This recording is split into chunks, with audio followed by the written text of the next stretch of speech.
Welcome to 108 news Telugu. ఇల్లు ప్రతి ఒక్కరికి ఓ అందమైన సొంత ఇల్లు ఉండాలన్నదే కళ. కానీ ఇంటి ధరలు పెరిగిపోతూ ఉండడంతో ఈ కళ చాలామందికి కలగానే మిగిలిపోతుంది. రియల్ ఎస్టేట్ మార్కెట్ వేగంగా పెరుగుతూ ఉంటుంది. దాంతో చాలామంది అద్దెళ్లలోనే కొనసాగుతున్నారు. అయితే ఈ సమయంలో మీరు మీ ఆర్థిక స్థితిని బాగా అర్థం చేసుకుంటే సరైన నిర్ణయం తీసుకోవచ్చు. ఇల్లు కొనాలా లేదా అద్దె ఇంటిలో ఉండాలా? అద్దెల్లు, సొంతిల్లు, లాభాలు నష్టాలు ఒకసారి చూద్దాం.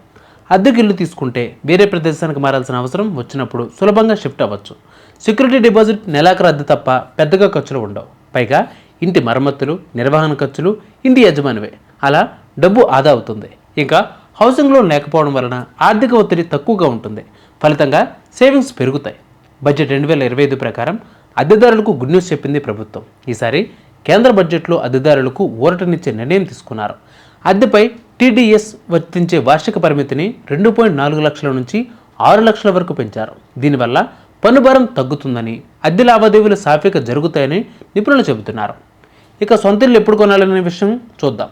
మీ వద్ద తగినంత డబ్బు ఉంటే ఇల్లు కొనడంతో ఎన్నో లాభాలు ఉన్నాయి. ముఖ్యంగా దీర్ఘకాలంలో ఆస్తి విలువ పెరుగుతుంది, సంపద పెరుగుతుంది, పెద్ద ప్రయోజనాలు ఉంటాయి. ఇంకా హౌస్ లోన్ తీసుకుంటే పన్ను మినహాయింపులు లభిస్తాయి. ప్రిన్సిపల్ చెల్లింపుపై 1.5 లక్షలు, వడ్డీపై 2 లక్షల వరకు ఆదా అవుతుంది. ఇప్పుడు రెండిళ్ళు ఉన్న వారి గురించి చూద్దాం. ఆక్యుపెన్సీ ప్రూఫ్ చూపించాల్సిన అవసరం లేకుండా పనిచేశారు. కానీ సవాళ్ళు కూడా ఉంటాయి.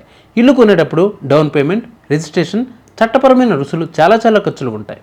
ఇంటిని వెంటనే అమ్మలేరు కాబట్టి ఇది ద్రవాస్తి కాదు. తక్షణం నగదు అవసరమైనప్పుడు ఇల్లు సహాయపడదు. మీకు ఏది బెస్ట్? మన ఆర్థిక పరిస్థితిని ఎలా ఉన్నా మంచి ఇంట్లో ఉండాలని కోరుకుంటాం. కానీ ఇక్కడ కోరిక వేరు, మన నిజ జీవితం వేరు అనే విషయం మీరు గుర్తుపెట్టుకోవాలి. మీ ఆర్థిక పరిస్థితిని బట్టి మీకు ఏది బెస్ట్ అనే నిర్ణయం తీసుకోవాలి. తరచూ మారే ఉద్యోగాలు, తక్కువ ఖర్చులు కావాలనుకునే వారికి అద్దె మంచిది. కానీ దీర్ఘకాలికంగా సంపద పెంచుకోవాలనుకునే వారికి ఇంటి కొనుగోలు చాలా బెటర్. సో 2 ఆప్షన్స్లో ఏది బెస్టో మీ లైఫ్ని బట్టి మీరే డిసైడ్ చేసుకోండి.